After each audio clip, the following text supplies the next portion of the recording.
High রে ইলিশ মাছ রে, তোর একটা সময় এক পিস খাওয়ার লেগে আমার কাছে কতই না আবদার করছিলাম। কি রে তুই খাওন থুইয়া মাছের দিকে তাকাই রেছিস কি লেগা? ভাই আমার জীবনে না আমি এই প্রথম এক লোক 2 পিস ইলিশ মাছ খাইলাম। কি কয় পিস খাইছে কইলো ভাই ওই? আর জীবনে নাকি এই প্রথম 2 পিস মাছ একসাথে খাইছে। আরে বেডা, আমি আনাম ইলিশ মাছ ভাজি কইরা খাই, এমন কত খাইছি। আমার ঘরে ইলিশ মাছ আনলে তোর ভাবি আমার লেগে আনাম একটা ইলিশ মাছ ভাজি করে। তুই এটা বেটা একবারে মিথ্যা কথা কইলি না, পুরা হাস্যকর কথা। না রে, আমি মিথ্যা কথা বলি নাই, আমি সত্যি কথাই বলছি। এই যে এই দেখেন এই অর্ধেক ভাঙ্গা এই এতটুক মাছ এক পিসে 2 ভাগ করে সবসময় আম্মা করে অর্ধেক অর্ধেক করে দিত। প্রতিবারই এমন হয়েছে যতবার ইলিশ মাছ আনছে।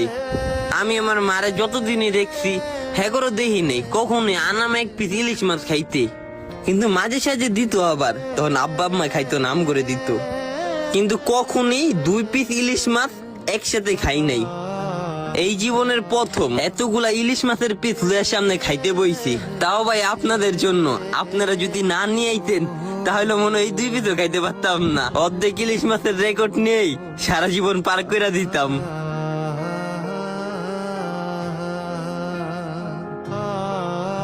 ভাই আমার আম্মা যদি বাইচা থাকতো আর যদি দেখতো হ্যার পোলা এক লগে 15-20 পিস ইলিশ মাছ নিয়ে খাইতে বয়, কি যে আনন্দিত হইতো ভাই আমার আম্মায়, তা আপনি করে বইলা বুঝাইতে পারবো না।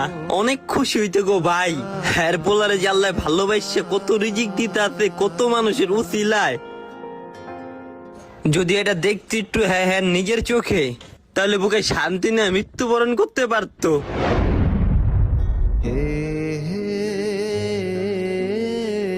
ভাই আর না ভাই, নে আর এক পিস নে। পেট ভরে গেছে, পেটে আর জায়গা নাই।